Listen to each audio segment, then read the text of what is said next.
Hi guys, it's your girl AP and I'm back with another video. Okay, so this video I'm kind of excited about because it's my first video in a long time. And this one is going to be an informational / tutorial all about sublimation. All about sublimation, okay? So I've gotten so many great reviews on one of my videos where I sublimated a phone case. It was so many questions and I'm here to answer those questions for you, okay? I'm a newbie just like you guys. So this is why I started this channel. Well, a lot of you guys. So I've been watching some YouTube channels where people are pros at sublimation, but I'm here to cater to us newbies, okay? So I'm gonna try to make this an informational and a little tutorial just to walk you through those sublimation steps, okay? So if you want to learn more about sublimation, stay tuned.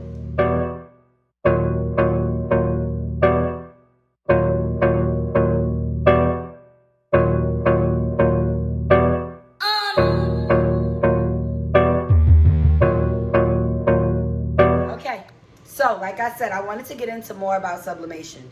So first things first, sublimation can become very, very pricey, guys. Very pricey, okay? You're going to need certain things to get started with your sublimation, okay? You're definitely going to need some kind of sublimation printer. That's number one. And of course, a computer. A sublimation printer preferably would be like a Swaggrass, I think, or an Epson EcoTink printers. But I got an Epson 7720. I purchased it from Best Buy. I got it on sale too. It's a pretty big printer, but it's not a traditional sublimation printer. And I hate to use the word converted because I didn't really do any converting. I just kind of switched out the ink. But I guess let's use the word. I don't know what else to use. So I converted the printer to be a sublimation printer. And basically all I did was just insert sublimation ink. Okay, so number one, you need a sublimation printer. Number two, you need sublimation ink. Okay, I've used two types of sublimation ink before. I've used I think it's called Ink Pro sublimation ink, and Cosmos sublimation ink. My favorite would have to be Cosmos. Ink Pro did work, but I felt that the Cosmos ink colors just popped, okay? And you'll see that today in our video. It just popped, okay? So if you want to check out sublimation ink, check out those two brands. Like I said, Ink Pro worked good, but I prefer Cosmos, okay? And if you're into the sublimation world, I'm sure you heard about Cosmos ink. Their ink is like that, okay? So that's first. Second, you're going to need, third, you're going to need some kind of sublimation paper, okay? And I'm sorry about the bad hair there, okay? I'm sorry. But you're going to need some kind of sublimation paper, okay? I've heard some people use plain copy paper, but that has not been my, that has not been something I tried, okay? I've always used A-Sub sublimation paper, and I order A-Sub sublimation paper from Amazon. Type in A-Sub in your search box, and it's going to come right up. You're not going to have any problem finding sublimation paper. Even if you just type in sublimation in the paper, A-Sub is definitely going to pop up. It's one of the more popular brands of sublimation paper. And then there's also Craft and Besties. I heard about their sublimation paper. I heard their paper is the bomb, okay? I haven't been lucky enough to get a hold of any of their paper as of yet, but I am going to try, okay? So that's a sublimation printer, sublimation ink, preferably Cosmos, and sublimation paper, preferably A-Sub, okay? Next, you're gonna need a sublimation blank. Don't run into these hiccups like I did, okay? In my sublimation journey, in the beginning, I ordered a lot of blanks, and some of them wasn't sublimation blanks, okay? In order to have bright, vivid colors and sub correctly, you need sublimation ink, okay? When it comes to material, you can only sub on 95, I would say 95 to 100% polyester, but you can even go further, maybe 80, 75, and try that. But the higher the polyester count, the more your colors pop, okay? Now, if you want to, I did try sublimating on cotton, and I'll show you that later on in the video. but I used the white glitter HTV method. So basically I cut a piece of white glitter HTV vinyl. I'm sorry, I have to be very precise when I say that, because you can't just use any color HTV. It has to be white glitter HTV vinyl, okay?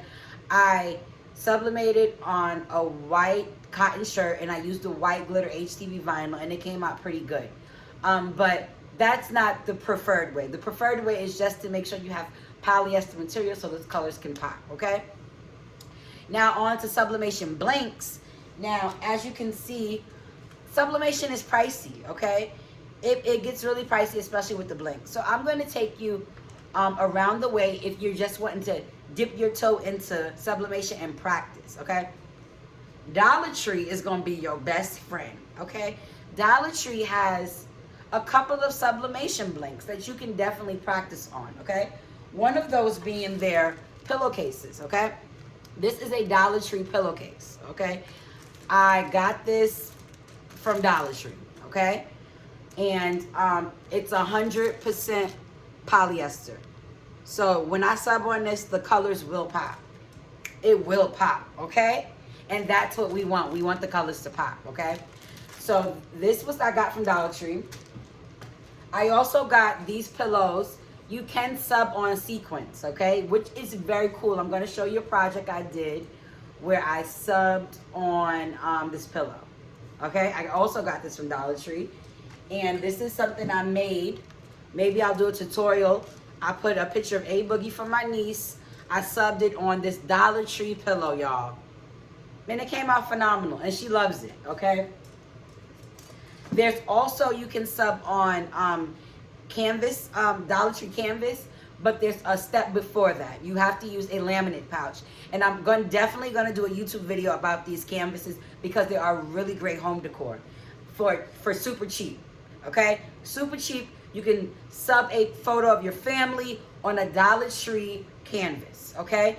And this is, people think you did this project and it'd be all fancy, but literally, you paid $1 for the canvas, honey, okay? And you're getting your practicing in. And you're not spending a lot of money, okay? So Dollar Tree will be your best friend. Today, I'm going to actually go through a project where I'm subbing on a mouse pad. So I bought a whole pack of mouse pads when I said I was going to get into sublimation because a friend of mine said, you know, order you some mouse pads. It's the best thing to practice on, and you get a lot for cheap. I think I got 20 for like 14 bucks, okay? And I'm going to actually sub a picture of my friend or her family on this mouse pad. And because I know a lot of people don't have desktops, it's more of a laptop bro, but she's into the whole wireless mouse, and I know she'll use it. So if you want to get into practicing and you don't want to get any Dollar Tree blanks, which I don't see why not, go get those Dollar Tree blanks. You can also check out some blank sublimation mouse pads. Remember to put in front of your blanks when you're searching on Amazon, any site. You could just type in sublimation blanks on Google. Tons of sites with sublimation blanks will come up. I've done Apple Watches, I've done shirts, I've done mouse pads, I've done masks, I've done phone cases. Type sublimation blanks and tons will come up, okay? So this is what we're actually going to practice on, okay? So I'm going to go ahead and get a setup for design and sublimation ready, and I'll be back. All right, we're back. So I got my phone set up so you guys can see my screen and I can walk you through the design process that I use, okay? Not everybody uses this way, but it's what's easy for me. And it's the easiest that was introduced to me. Okay, so this is Silhouette Studio. To me, this is the simplest design platform for beginners and sublimation, okay? And Silhouette Studio is a free app. You can download it on your computer or your desktop. It is free, okay? A lot of advanced sublimators, they use Photoshop. What's another one? It was so many, and they're really pricey, guys. So Silhouette Studio is a great setup if you're beginning in sublimation, okay? So like I said, I'm in Silhouette Studio, and all I'm going to do, right now my print page isn't set up. So I'm just going to set it up the size and manage my customs to 11 by 17. Even though I'm not going to print that big, I just want to make sure that my page is bigger than 8 by 12. Okay, so let's go ahead and do that. So I already set that up. All right, now I'm going to merge in my picture. So you're going to click File, and then you're going to click Merge, and then however you have your document set up.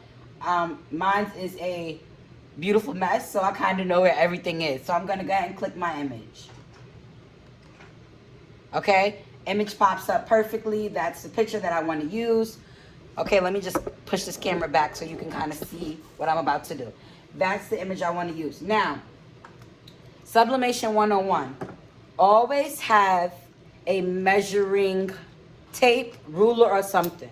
When you're sublimating a blank, you want it to be nice and precise, okay? So always have your measuring tape or some kind of ruler. So I didn't measure my mouse pad, which I did probably plenty of times, but forgot the measurements. So I'm going to go ahead and really quickly, I'm sorry, and measure how big I want the picture to be on my mouse pad, okay?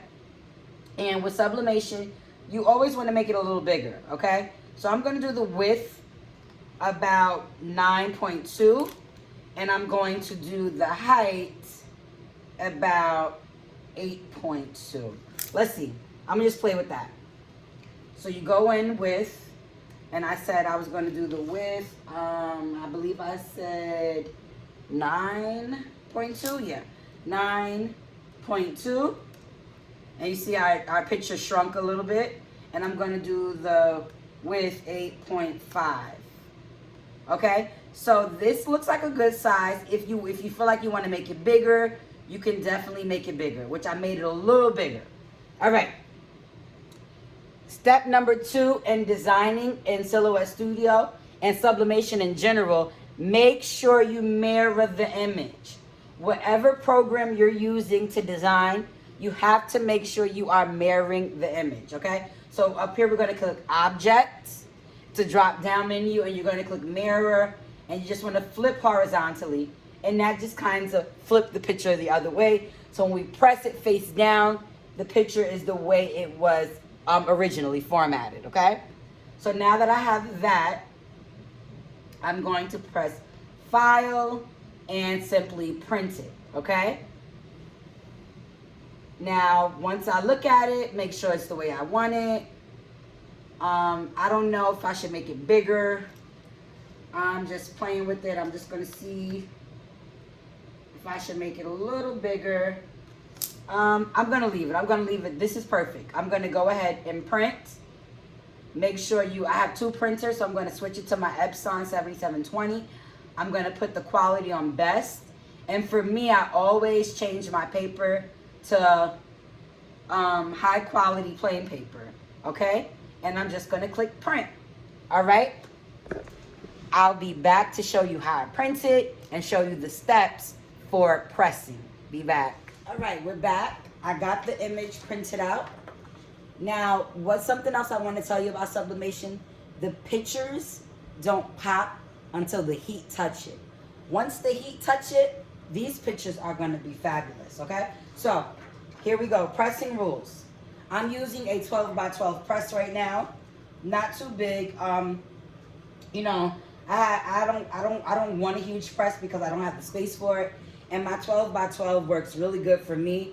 I don't do many shirts, but if you're gonna sublimate shirts, you're gonna need a 15 by 15 press, the smallest I'm for sure you're gonna need a 15 by 15 press. Okay, I'm sorry about stumbling over my words, but you're definitely gonna need a 15 by 15 press.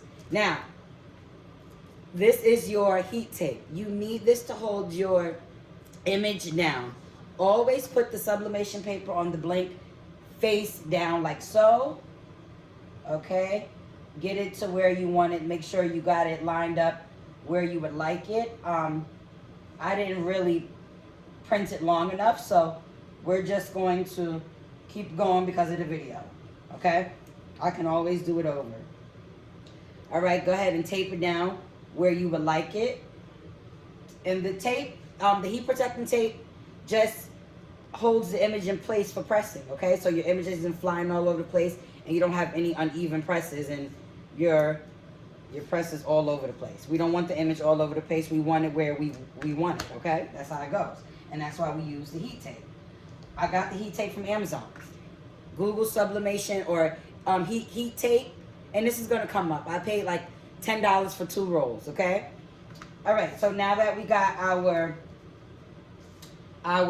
image on our sublimation blank, you wanna go ahead and cover your image with some kind of butcher paper, parchment paper, or something so it's not burning, okay? So this is almost like a thin layer between the heat press and the actual blank, okay, that you're pressing. All right, go ahead and lay that on top. Now for temperature, I'm going to be, let me bring this around, I can swing it to you. I'm going to be pressing this blank at 400 degrees for 60 seconds, okay? So that's all you have to do. However your heat press is, set it to 400 degrees, 60 seconds, and you'll see your timing. See, mine is really simple. All I got to do is press okay, change my temp, okay again, change my time. But it's already set because I normally use 400 degrees, 60 seconds for a lot of sublimation items, okay? Minus my phone cases. I do 120 seconds for my phone cases, just so the heat is really hitting it because it's on a, almost like a metal blank for the phone cases, okay? So it's already set and it's warming up. So when this is ready and the heat, the image is ready to be pressed, I'll be back to show you how to press. Be back. All right, so we back. That beeping sound you hear lets me know that my press is hot and we're ready to press. So you lower it. I gotta loosen mine up and push it down, and your timer starts. So we're gonna let this press for 60 seconds, and once the 60 seconds are up, lift the press, and I'm gonna show you how beautiful these colors actually pop, okay? So we're at 42 seconds. While we wait, don't forget to subscribe to my channel, guys. I am the newbie for the newbies, okay? So make sure you subscribe to my channel.